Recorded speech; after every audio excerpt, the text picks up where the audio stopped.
So mga kuys, nakaisa na tayo. Ayan, bagaong. Kakabalik ko pa lang ulit mag-fishing mula nung nawala yung mga lure ko. Ayan o. So ito yung gamit kong lure mga kuys. Ayan. Ayan o, buhay yan o. Buhay yan. Kakahagis ko lang, kagat-agad. Effective talaga tong lure na to mga kuys. So marirecommend ko talaga siya. Yung mga yung mga gustong maka-experience ng yung nakakahuli gamit ang lure. Bagay ito sa inyo mga kuys. Hindi ako mapapahiya sa pagre-recommenda sa inyo. Kasi ito, subok ko na talaga to. Okay. Mapalag. Nanunusok kasi itong isda na to eh. Grabe yung tama nyo.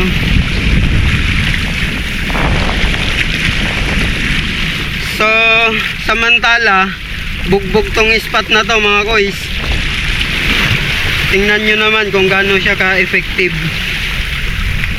Kaya kung gusto nyo maka-experience na makahuli gamit yung lure, ilagay ko na lang to siguro sa sa comment section yung link nito para direkta na kayo sa sa binagbilan ko. Noon pa man ginagamit ko na talaga to. Ayan siya mga kuys. Tapos kung mapapansin nyo, tinanggal ko yung isang rito, isang treble hook. Kasi ito mga kuys, sumasampay yung line dyan, pumupulupot. Kasi sobrang sobrang iksi nung pagitan nung pinaglalagyan ng tali tapos itong kabitan ng treble hook. So kaya ganito lang siya, isa lang. Effective rin naman kahit isa lang yung hook, basta maganda yung tama niya. So bili na kayo nito mga kuys. Maganda tong lure na to. Tapos may technique sa niyan, sa pagre-retrieve. Alam niyo ba kung bakit to? Kung bakit siya effective? Kasi ang lakas ng vibration nito mga kuys doon sa ilalim. Ang technique rito mga kuys, fast retrieve. So try natin. Ayan. Palubugin ko lang kasi buhangin na naman tong spot ko. Kung sa inyo mabato o di kaya masabit, so pagka hagis nyo, retrieve na agad. So bala na kayo, dumiskarte.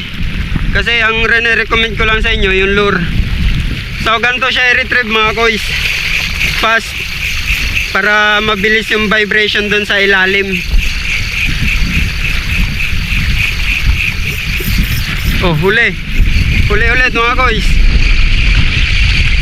Diba? Ayun o. Huli siya mga kuys. Uy, nakawala. Sayang. Sawa. Napersa ko mga kuys. So ganyan ka-effective yung lure na yan. Kaya kung gusto nyo maka-experience ng makahuli gamit yung lure, try nyo yan. Lalagay ko sa comment section yung link niya.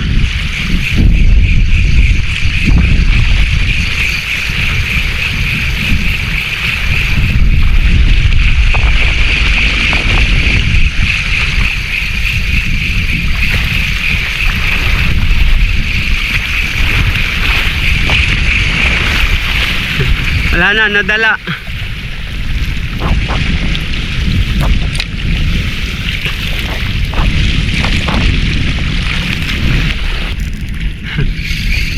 Fish on. Hindi ko na siya pepersahin, baka matanggal na naman eh.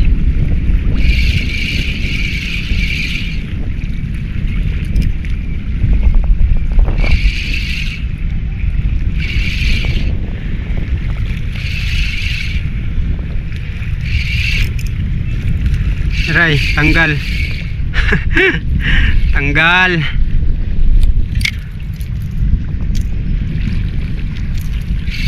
Tanggal na naman. Dalawang tanggal na. Di yung tinatamaan ng maayos eh. So, bawi na ako mga kuis. Ayan, nahulog na yung bag ko. Bali, nakaisa lang tayo nung nailand. So, tatlo yung bali dalawa yung nakawala. Ayan, ganyan ka-effective yung lure na to mga kuis. Ayan o. So, kung gusto nyong bumili nito, ilalagay ko siya sa sa comment section. I-click nyo na lang yung link, didiretso na kayo sa binilhan ko na to. Kasi dalawang klase to, baka yung mabili nyo ibang klase. So sayang, hindi nyo to hindi nyo to mahahanap. Alright, padilim na rin kasi. So uwi na ako mga kuys. Palubog na yung araw. Next time ulit.